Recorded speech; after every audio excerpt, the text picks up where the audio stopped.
Hello friends, तो मैं हूं आपका दोस्त प्रियांशु जायसवाल और आज हम पढ़ेंगे सिविक्स का chapter number 1 and that is power sharing. तो चलिए शुरू करते हैं बिना किसी देरी के। तो चलिए, तो ये पहले पेज है, इसमें इंट्रोडक्शन दिया गया तो आप लोग पढ़ेंगे। मैं यहाँ से पढ़ाने जा रहा हूँ और वो इंट्रोडक्शन में बता देता हूँ क्या दिया गया है। इंट्रोडक्शन में दिया गया कि हम बेल्जियम और श्रीलंका के बारे में पढ़ेंगे कि उनकी कैसी कैसी पावर शेयरिंग्स थी ये सब। तो चलिए हम लोग शुरू करते हैं डिटेल में। Belgium and Sri Lanka. Belgium is a small country in Europe, smaller in area than the state of Haryana. Belgium एक छोटा सा कंट्री है यूरोप में और वो स्मॉल है, मतलब हमारे देश में जो हरियाणा है उससे भी छोटा है। It has borders with France, the Netherlands, Germany and Luxembourg. उसके मतलब जो बेल्जियम है वो फ्रांस, नेदरलैंड, जर्मनी और लग्जमबर्ग से अपना बॉर्डर शेयर करता है। It has a population of little over 1 crore, about half of the population of Haryana. मतलब इसका जो पॉपुलेशन वो 1 करोड़ है और हरियाणा का हाफ, मतलब हरियाणा में 2 करोड़ होगा। The ethnic composition of this small country is very complex. Ethnic मतलब क्या होता है? A social division based on share culture. People belonging to the same ethnic group believe in their common descent because of similarities of physical type or of culture or both. They need not always have the same regional or nationality. तो जो ethnic composition है इस country का वो बहुत ही complex है। Of the countries total population 59% lives in Flemish region and speaks Dutch language. तो कंट्री की जो पूरी आबादी है उसमें से 59% है वो फ्लेमिश रीजन में रहते हैं और वो स्पीक करते हैं Dutch language. Another 40% people live in Wallonia region and speak French. तो मतलब और 40% है वो वलोनिया रीजन में रहते हैं, वो फ्रेंच बोलते हैं। Remaining 1% of the Belgians speak German. तो जितने 1% बचे वो जर्मन जर्मन भाषा बोलते हैं। In the capital city Brussels, 80% is percent people speak French while 20% are Dutch speaking. तो बेल्जियम का जो कैपिटल है ब्रुसेल्स उसमें 80% पीपल वो फ्रेंच बोलते हैं और 20% डच बोलते हैं। The minority French speaking community was relatively rich and powerful. तो जो माइनॉरिटी मतलब माइनॉरिटी फ्रेंच स्पीकिंग कम्युनिटी वो बहुत ही रिच और पावरफुल है। This was resented by the Dutch speaking community who got the benefit of economic development and education much later. तो ये विरोध किया गया कि जो डच स्पीकिंग कम्युनिटी है वो बेनिफिट है, उनके पास इकोनॉमिक डेवलपमेंट और एजुकेशन वो भी लेटर आया। This led to tension between the Dutch-speaking and French-speaking communities during the 1915 and 1960. तो ये टेंशन बन गया डच स्पीकिंग और फ्रेंच स्पीकिंग कम्युनिटी के बीच में, और वो भी कब? 1950 और 1960 में। The tension between the to communities were more acute in Brussels. तो जो ये टेंशन था ये ज्यादा एक्यूट मतलब ज्यादातर कहाँ दिखा? ब्रुसेल्स में। Brussels presented a special problem. The Dutch speaking people constituted a majority in the country but a minority in the capital. तो जो ब्रुसेल था उसके पास स्पेशल प्रॉब्लम था। वो स्पेशल प्रॉब्लम क्या था कि जो डच स्पीकिंग पीपुल है वो मतलब उनका पॉपुलेशन तो ज्यादा था लेकिन कैपिटल में उन्हें बहुत मतलब उनका पॉपुलेशन इतना था और उन्हें इतनी छोटी जगह में रहना पड़ता था। Let us compare this to the situation in another country. तो इससे हम लोग अनदर कंट्री से करते हैं। Sri Lanka is an island just few kilometre off the southern coast of Tamil Nadu. तो श्रीलंका क्या है? एक आइलैंड नेशन है और वो तमिलनाडु से कुछ ही किलोमीटर दूर है और साउथर्न कोस्ट ऑफ तमिलनाडु मतलब it has about 2 crore people, about the same as in Haryana. तो जैसे हरियाणा में 2 करोड़ पॉपुलेशन है तो श्रीलंका में भी 2 करोड़ पॉपुलेशन है। Like other nation in the South Asia region, Sri Lanka has a diverse population. दूसरे नेशन जैसे साउथ अफ्रीका रीजन में तो श्रीलंका के पास डाइवर्स पॉपुलेशन था। Major social groups are Sinhalas speaker 74% and Tamil speaker 18%। तो उसमें दो सोशल ग्रुप्स हैं, एक सिन्हा स्पीकर वो 74% और तमिल स्पीकर 18% है। तो रुकिए, ये पढ़ाने से पहले मैं आपको ये बता देता हूँ, ये डायग्राम दिया गया communities and regions of Belgium. तो ये पूरा बेल्जियम का मैप दिया गया है। देखिए, look at the map of Belgium and Sri Lanka in which region do you find concern different communities. मतलब ये बेल्जियम का है, श्रीलंका का नहीं है। तो बेल्जियम में देखिए ये रेड वाला क्या है, वालून मतलब फ्रेंच स्पीकिंग, जो फ्रेंच लैंग्वेज बोलते थे। और ये ग्रीन वाला क्या थे, ये फ्लेमिश है, जो डच बोलते थे, डच स्पीकिंग का रीजन था। ये जर्मन स्पीकिंग का, ये जो लाइन से बनाया गया ये जर्मन स्पीकिंग का था। और ब्रुसेल मैंने की बताया कि इनके पास डाइवर्स पॉपुलेशन था, लेकिन माइनॉरिटी था कैपिटल में, तो वही इतने छोटे ही राज्य में रहते थे वो। चलिए हम पढ़ते हैं। Among Tamils there are two sub groups, Tamils के अलावा दो सब ग्रुप्स थे। Tamil natives of the country are called Sri Lankan Tamils 13%। जो तमिल नेटिव्स थे उन्हीं को हम लोग श्रीलंकन तमिल्स बोलते थे, वो 13% थे। The rest whose forefather came from India as plantation workers during colonial period are called Indian Tamils. तो जितने बचे थे, जो फोरे फादर्स थे, वो इंडिया आए थे। और वो कब आए थे, अंग्रेजों के जमाने में आए थे। वो किस लिए आए थे, प्लांटेशन वर्कर के लिए, कॉलोनियल पीरियड में। और इन्हीं को हम लोग इंडियन तमिल्स बोलते हैं। As you can see from the map, Sri Lankan Tamils are concentrated in the north and east of the country. हम लोग मैप को देखें तो श्रीलंकन तमिल्स है वो कंसेंट्रेटेड है नॉर्थ और ईस्ट ऑफ द कंट्री में। देखिए ये मैप है।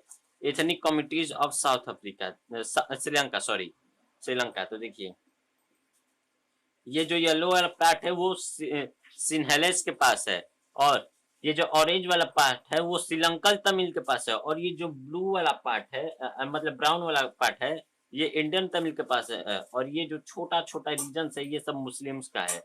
तो देखिए ये जपाना है, ये ट्रिंकोमेले है, ये बेटिकोलिया, ये कैंडी, ये कोलंबो है। तो देखिए यहाँ पर मैंने एक बात लिखा है, many Sri Lankan Tamil are concentrated in the north and mainly east. तो यहाँ पर हम लोग देख सकते हैं कि जो श्रीलंकन तमिल है वो ज्यादातर नॉर्थ में है और ईस्ट में है। यहाँ पर तो ये छोटा सा है, यहाँ पर ज्यादातर है, देखिए पूरा किनारे। तो चलिए, most of the Sinhal speaking people are Buddhist while most of the Tamils are Hindus और मुस्लिम। तो बहुत सारे सिन्हाल स्पीकिंग पीपुल हैं वो बुद्धिस्ट हैं, और बहुत सारे तमिल्स हैं वो हिंदू और मुस्लिम है। There are about 7% Christians who are both Tamil and Sinhala. तो यहाँ पर 7% क्रिश्चियंस है जो तमिल भी है और सिन्हा भी है। Just imagine what could happen in situation like this. तो इमेजिन करिए कि इस सिचुएशन में क्या होगा। In Belgium the Dutch community could take advantage of its numeric majority and force its will on the French and German speaking population. Numeric majority का मतलब है संख्या बल। तो इस सिचुएशन में मतलब बेल्जियम में जो डच कम्युनिटी थे वो एडवांटेज लेते थे संख्या बल का, और फोर्स कर देते फ्रेंच और जर्मन स्पीकिंग पॉपुलेशन के। This will push the conflict among communities further. तो ये पुश करेगा, कॉन्फ्लिक्ट बढ़ाएगा कम्युनिटीज के बीच में। This could lead to a very massive partition of the country, both the sides would claim control over Brussels. तो ये एक बहुत ही मेसिव पार्टीशन था कंट्री का, और दोनों साइड थे वो क्लेम किए थे, मतलब दोनों साइड ब्रुसेल्स पर कंट्रोल किए थे। In Sri Lanka the Sinhalas community enjoyed an even bigger majority and could impose its will on the entire country. तो श्रीलंका में जो सिन्हा कम्युनिटी थे वो एंजॉय करते थे एक बिगर मेजोरिटी। सिन्हा कम्युनिटी के पास बहुत सारे मेजोरिटी थे और इम्पोज कर रहे थे, मतलब अपने लॉ को इम्पोज कर सकते थे पूरे कंट्री में। Now let's look at what happened in both this country. तो हम लोग देखते हैं कि अब इन दोनों कंट्री में क्या हुआ। मेजोरिटिज्म इन श्रीलंका। तो श्रीलंका में कैसे मेजोरिटिज्म आया वो हम लोग पढ़ते हैं। Sri Lanka emerge as an independent country in 1948। Sri Lanka एक इंडिपेंडेंट कंट्री बन गया था 1948 में। The leaders of the Sinhalas community sought to secure dominance over government by virtue of their majority।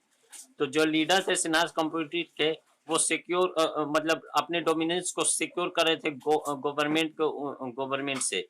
As a result, the democratically elected government adopted a series of majoritarian measures to stabilize Sinha's supremacy। Majoritism क्या होता है? A belief that the majority community should be able to rule a country in whichever way it wants by disregarding the wishes and needs of the minority।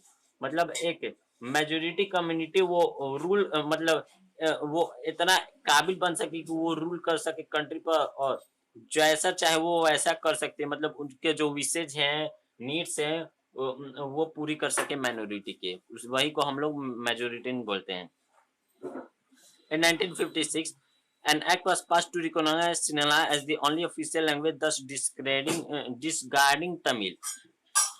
1956 में एक act पास हुआ कि वो सिन्हा को एक ऑफिशियल लैंग्वेज माना गया और इंडियन तमिल का जो लैंग्वेज था उन्हें नकारा गया। The government followed preferential policy that favour Sinhalas applicants for university position and government job.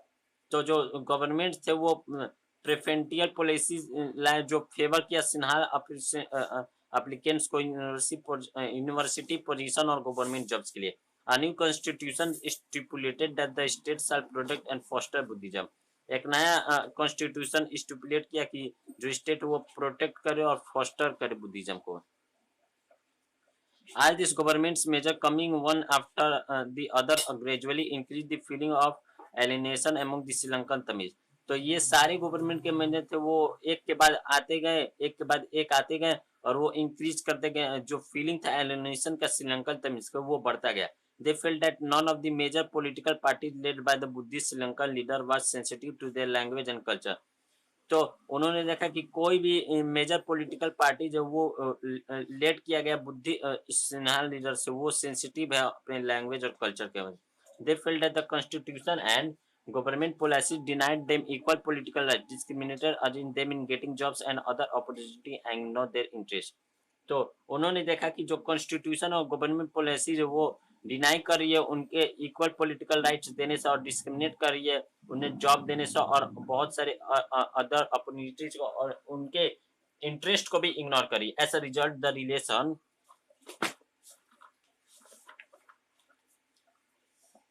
Between the Sinhalas and Tamil community strained over time. Strained का मतलब तनाव, और इसी के रिजल्ट के मुताबिक जो सिन्हा तमिल कम्युनिटीज थे उनमें तनाव बढ़ने लगा। The Sri Lankan Tamils launched parties and struggled for the recognition of Tamil as an official language for regional autonomy and equality of opportunity in securing education and jobs।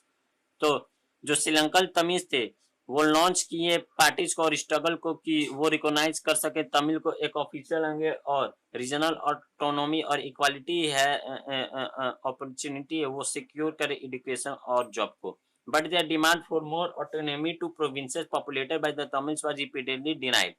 तो जो उनके डिमांड थे वो भी प्रोविंसेस के जो populated थे Tamils के वो भी डिनाइड किए गए। By 1980 several political organizations were formed demanding an independent Tamil Ilam state in the northern and eastern parts of Sri Lanka।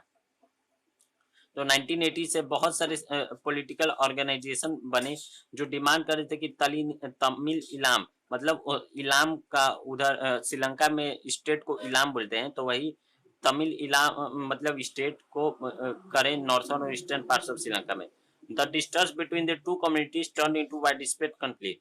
तो यही जो डिस्टर्ब मतलब सत्य मतलब डिस्टर्ब मतलब किसी पर भरोसा ना था तो वही दो कम्युनिटी एक वाइड स्प्रेड कॉन्फ्लिक्ट बनाया। It soon turn into a civil war. Civil war क्या होता है? A violent conflict between opposing groups within a country that becomes so intense that appears like a war.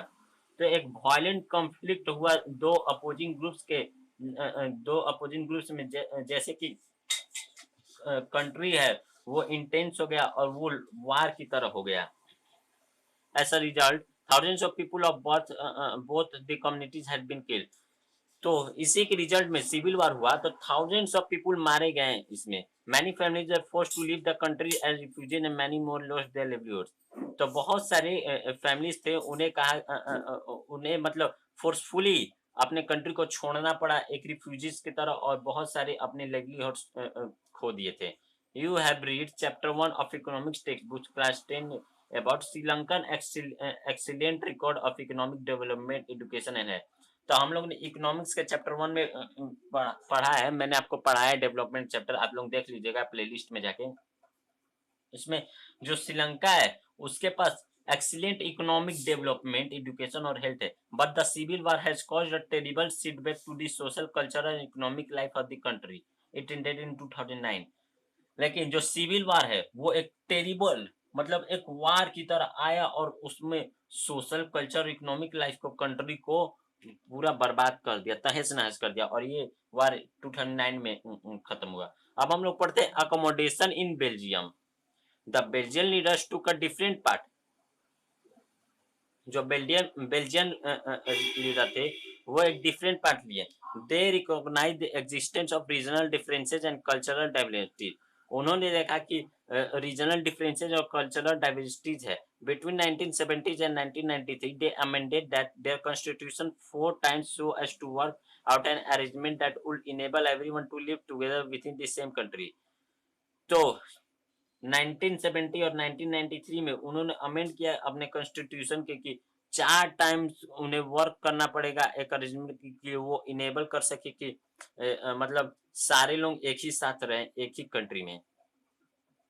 The arrangement they work out is different from any other country is very innovative. तो जो arrangement था उन्होंने किया था वो different था दूसरे country से और वो बहुत ही इनोवेटिव था। Here are some of the elements of the Belgian model. तो यहाँ पर कुछ एलिमेंट्स हैं जो बेल्जियन मॉडल का था। तो चलिए पढ़ते हैं। Point number first, Constitution prescribes that the number of Dutch and French speaking ministers shall be equal in the central government. तो जो कॉन्स्टिट्यूशन था वो ये बताता था कि जितने भी नंबर है डच और फ्रेंच स्पीकिंग मिनिस्टर वो इक्वल हो सेंट्रल गवर्नमेंट्स में। Some special laws required the support of majority of members from each linguistic groups. तो कुछ स्पेशल लॉ बताए गए कि जो मेजोरिटी का सपोर्ट है मेंबर्स का वो बढ़ जाए लिंग्विस्टिक ग्रुप्स के द्वारा। Thus, no single community can make decision unilaterally. तो कोई भी सिंगल कम्युनिटी डिसीजन नहीं ले सकती अनलिटरेटली। Many powers of the central government have been given to state government of the two regions of the country. तो बहुत सा जितने भी पावर थे वो सेंट्रल गवर्नमेंट के दिए गए सेंट्रल गवर्नमेंट से स्टेट गवर्नमेंट को दिया गया कि दो रीजन से कंट्री का उसे बनाया जाए। The state government are not subordinate to central government. जो स्टेट गवर्नमेंट है वो सबऑर्डिनेट नहीं था सेंट्रल गवर्नमेंट का। Brussel has a separate government in which both the communities have equal representation. Brussel के पास एक सेपरेट गवर्नमेंट था जिसमें दोनों कम्युनिटी इक्वल रिप्रेजेंटेशन था। The French-speaking people accepted equal representation in Brussels because the Dutch-speaking community has accepted equal representation in the central government. तो जो French speaking people थे वो एक्सेप्ट के लिए इक्वल रिप्रेजेंटेशन ब्रुसेल में, क्योंकि जो डच स्पीकिंग कम्युनिटी थे वो एक्सेप्ट किए थे इक्वल रिप्रेजेंटेशन सेंट्रल गवर्नमेंट में। देखिए यहाँ पर दिया गया है the photograph here is a street address in Belgium. You notice that the place names and direction in two language French and Dutch. तो यहाँ पर देखिए ये जो मान लीजिए ये बेल्जियम का है रोड पर लगाया जाता है ना, तो वहां पर देखिए यहाँ पर दो भाषाएं लिखी गई हैं फ्रेंच और डच। तो इसमें से पता नहीं आप लोग गूगल पर सर्च करके बताइएगा कि इसमें से कौन सा फ्रेंच और कौन सा डच, ये आप लोगों को कमेंट सेक्शन में बताना है। Point number 4, apart from the central and state government there is a third kind of a government। Central और स्टेट गवर्नमेंट के अलावा एक तीसरा तरह की गवर्नमेंट था। The community government is elected by people belonging to one language community Dutch French and German speaking no matter where they live. तो तो ये कम्युनिटी गवर्नमेंट इसका नाम था और वे इलेक्ट होता था पीपुल से पीपुल का जो बिलोंग कर रहे थे वन लैंग्वेज कम्युनिटी से, जैसे डच फ्रेंच और जर्मन स्पीकिंग। और यहाँ पर मैटर नहीं कर रहा था कि ये कहाँ पर रहते हैं। This government has the power regarding cultural educational and language related issue. तो ये जो गवर्नमेंट है इसके पास पावर था कि cultural education language related issues का इसके पास पावर था। You might find the Belgian model very complicated. हम लोग ने देखेंगे कि बेल्जियन मॉडल बहुत ही कॉम्प्लिकेटेड है। It indeed is very complicated even for people living in Belgium. तो ये इंडेड था कि बहुत कॉम्प्लिकेटेड है जहाँ पीपल रह रहे हैं Belgium, but this arrangement have work well so far. लेकिन ये जो अरेंजमेंट था बहुत काम किया। They have to avoid civic strife between the two major communities and a possible division of the country on linguistic line. तो ये help किया कि सिफिक स्ट्रिप को जो दो मेजर कम्युनिटीज में है और एक पॉसिबल डिवीजन है कंट्री का वो लिंग्विस्टिक लाइन में रहे। When many countries of Europe came together to form the European Union, Brussels was chosen as a headquarter। जब बहुत सारे कंट्री यूरोप के आए यूरोपियन यूनियन बनाने के, तो ब्रुसेल को उसका हेडक्वार्टर चूज किया गया। What do we learn from these two stories of Belgium and Sri Lanka? Both are democracies, yet they dealt with the question of power sharing differently. In Belgium, the leader have realized that the unity of country is possible only by respecting the feeling and interest of different communities, regions. तो Belgium में जो leaders हैं वो realise किए कि unity है, मतलब country का जो यूनिटी है इसी में है कि वो पॉसिबल हो कि रिस्पेक्ट करे एक-दूसरे के फीलिंग को और इंटरेस्ट जगाएँ अपने अलग-अलग कम्युनिटीज़ और रीजन्स में। Such a realization resulted in mutually acceptable arrangement for sharing power. तो यही जो रियलाइजेशन था इसका रिजल्ट आया कि वो acceptable arrangement for sharing power sharing का। Sri Lanka showed us constructing example. Constructing का मतलब कंट्रास्टिंग का मतलब पैरेलल। मतलब श्रीलंका मतलब बेल्जियम के एकदम उल्टा एग्जांपल बताता है वो क्या पढ़ते हैं। It shows us that if a majority community wants to force its dominance over other and refuses to share power, it can undermine the unity of the country. अगर कि ये बताता है कि अगर एक मेजोरिटी कम्युनिटी है वो फोर्स करना चाहती है अपने डोमिनेंस दूसरे के ऊपर, तो रिफ्यूजेज हैं वो शेयर करे पावर, और ये अंडरमाइन हो सकता था यूनिटी ऑफ कंट्री, मतलब कंट्री के यूनिटी से।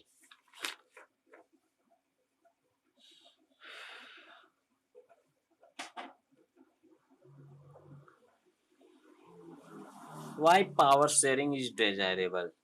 क्यों पावर शेयरिंग डिजायरेबल है? The stored do different sets of reason can be given in favor of power sharing. दो डिफरेंट सेट्स ऑफ रीजन दिए गए हैं पावर शेयरिंग के। Firstly power sharing is good because it helps to reduce the possibility of conflict between social groups. पहले कि जो power sharing good इसलिए कि वो हेल्प करता है पॉसिबिलिटी को मतलब रिड्यूस करता है पॉसिबिलिटी ऑफ कॉन्फ्लिक्ट को सोशल ग्रुप्स में। Since social conflict often lead to violence and political instability, power sharing is a good way to ensure the stability of political order. तो जो सोशल कॉन्फ्लिक्ट है वो lead करता है violence को और पॉलिटिकल इंस्टेबिलिटी को, और पावर शेयरिंग वो गुड वे है कि वो इंश्योर करे stability of political order. Imposing the will of majority community over others may look like an attractive opinion in the short run, but in the long run it undermines the unity of the nation. तो impose करना will का majority community का दूसरे के ऊपर वो एक attractive option होता है शॉर्ट रन का, लेकिन लॉन्ग रन में ये अंडरमाइन करता है unity of the nation. Tyranny of the majority is not just oppressive for the minority, it often brings ruin to the majority as well. जो tyranny है मेजोरिटी का वो एक ऑप्रेसिव नहीं है माइनॉरिटी के लिए, लेकिन ये रूइन होता है मेजोरिटी के लिए भी। There is a second deeper reason why power sharing good for democracy. दूसरा जो रीजन वो डीपर रीजन है कि पावर शेयरिंग क्यों गुड है डेमोक्रेसी के लिए। Power sharing the very spirit of democracy. A democratic rule involves sharing power and with those affected by its exercise and who have to live with its effect. तो एक democratic rule है वो involve करता है sharing power कि जो affect हुए उसके एक्सरसाइज के और जो लिव कर रहे हैं उसके इफेक्ट्स के साथ। People have to be consulted on how they are do govern. People के पास एक राइट होना चाहिए कि वो कैसे गवर्न हो। A legitimate government is one where citizen through participation acquire stake in decision. तो एक लेजिटिमेट गवर्नमेंट होता है जहां पर सिटीजन पार्टिसिपेशन के थ्रू अक्वायर करे स्टेक सिस्टम है। Let us call the first set of reason prudential and the second moral. Prudential क्या होता है? बेस्ड ऑन प्रूडेंस और on careful calculation of gains and losses. तो ये प्रूडेंस पर बेस है और केयरफुल कैलकुलेशन होता है इसमें गेन्स और लॉसेस का। Prudential decision are usually contrasted with decision based purely on moral consideration. तो जो प्रूडेंशियल डिसीजन वो यूजुअली एक कंट्रास्ट होता है डिसीजन बेस्ड प्योरली और वो मोरल कंसिडरेशन पर होता है। While prudential reasons stress that power sharing will bring out better outcomes, moral reasons emphasize the very act of power sharing as valuable. तो जो प्रूडेंटियल रीजन था वो स्ट्रेस किया कि जो पावर शेयरिंग है वो बेटर आउटकम्स लाएगा, और मोरल रीजन से वो एम्फेसाइज करेगा वेरी एक्ट पावर शेयरिंग पर और वो वैल्यूएबल होगा। तो अब हम पढ़ते हैं फॉर्म्स ऑफ पावर शेयरिंग कि कितने तरह के फॉर्म से पावर शेयरिंग के। The idea of power sharing has an emerge in opposition to the notion of undivided political power. तो जो तो जो आइडिया पावर शेयरिंग का वो इमर्ज है अपोजिशन नोशन का divided political powers. For a long time it was believed that the power of the government must reside in one person और group of person located at one place. तो long time तक ये believe किया गया कि जितने भी power है गवर्नमेंट का वो एक पर्सन क्या है, एक ग्रुप ऑफ पर्सन के पास जो लोकेट हैं एक प्लेस पर। It was feel that if the power to decide it disperse it will not be to be possible to take quick decision and to enforce them. तो ये देखा गया कि जो पावर है वो डिसाइड करेगा डिस्पर्स, और वो पॉसिबल भी नहीं कर पाएगा डिसीजन, क्विक डिसीजन लेने के लिए और इन्फोर्स करने के लिए। But this notion have change with the emergency of democracy. लेकिन ये जो नेशन है वो चेंज होते गया डेमोक्रेसी के इमरजेंस की तरह। One basic principle of the democracy is that people are the source of all political power. एक बेसिक प्रिंसिपल है डेमोक्रेसी का, जो पीपल है वो सोर्स है पूरे पॉलिटिकल पावर के। In a democracy people rule themselves through institution of self government. तो डेमोक्रेसी में जो पीपल हैं वो रूल करते हैं अपने से रूल करते हैं एक इंस्टीट्यूशन सेल्फ गवर्नमेंट का। And a good democratic government due respect is given to diverse groups and views that exist in a society। एक गुड डेमोक्रेटिक गवर्नमेंट में रिस्पेक्ट की वजह से जो रिस्पेक्ट है वो दिया जाता है डाइवर्स ग्रुप्स को, और जो व्यूज है वो एक सोसाइटी के पास रहता है। Everyone has a voice in the shaping of public policy. सबके पास एक वॉइस है पब्लिक पॉलिसीज के पास, मतलब पब्लिक के पॉलिसीज को शेप करने के लिए, शेप देने के लिए। Therefore it follows that in a democracy political power should be distributed among as many citizens as possible. तो ये फॉलो किया गया डेमोक्रेटिकली पॉलिटिकल पावर में कि वो डिस्ट्रीब्यूट हो जाएगा बहुत सारे सिटीजन में जैसे पॉसिबल होगा। In modern democracies power sharing arrangement can take many forms. Modern democracy में पावर शेयरिंग में बहुत सारे फॉर्म्स ले सकता है। Let us look at some of the most common arrangement that we have और वी कम अक्रॉस। तो हम लोग देखते हैं कुछ